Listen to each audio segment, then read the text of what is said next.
Bonjour à tous, j'aborde aujourd'hui le cinquième avis de l'imitation de Jésus-Christ, la lecture de l'Écriture sainte. Il faut chercher la vérité dans l'Écriture sainte et non l'éloquence. C'est assez amusant en lisant ce texte, je pense à saint Augustin qui avait beaucoup de mal à lire la Bible parce qu'il trouvait que c'était mal écrit. Voilà.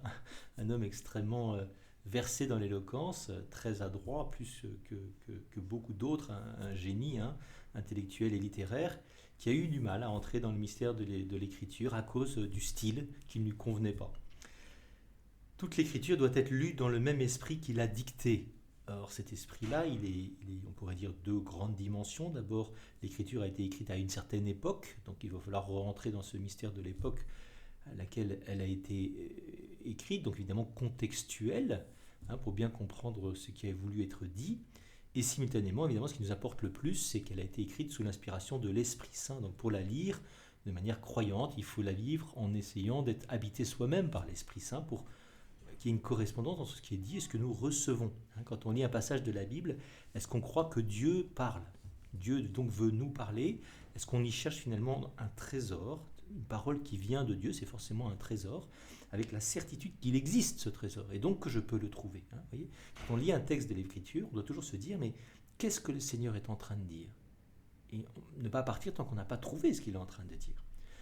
Nous devons y rechercher l'utilité plutôt que la délicatesse du langage.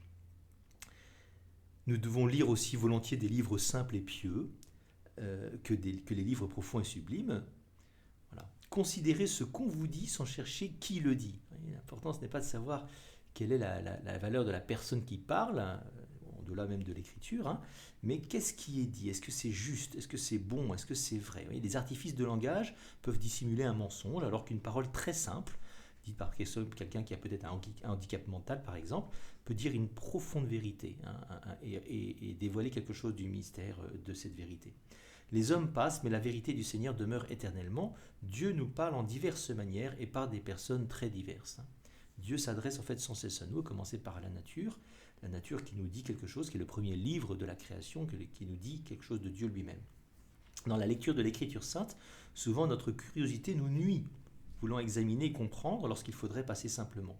Si vous voulez en retirer du fruit, lisez avec humilité, avec simplicité, avec foi, et ne cherchez jamais à passer pour habile. Aimez à interroger, écoutez en silence les paroles des saints, et ne méprisez point les sentences des vieillards, car elles ne sont pas proférées en vain. Vous voyez, en clair, pour accueillir la parole de vérité, la parole de Dieu, il faut se faire petit, il faut se faire disciple, humble, et faire confiance à ceux qui ont de l'expérience, en particulier donc les vieillards, l'Église qui lit et qui interprète l'Écriture depuis 2 millénaires. Où est-ce que j'en suis de ma propre connaissance de l'Écriture, de la Bible, de l'Évangile en particulier ?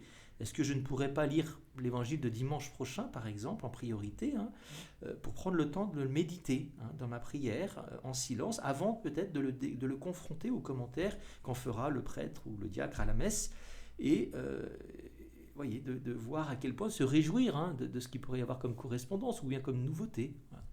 Bon courage dans votre travail du jour et de la semaine. Au revoir.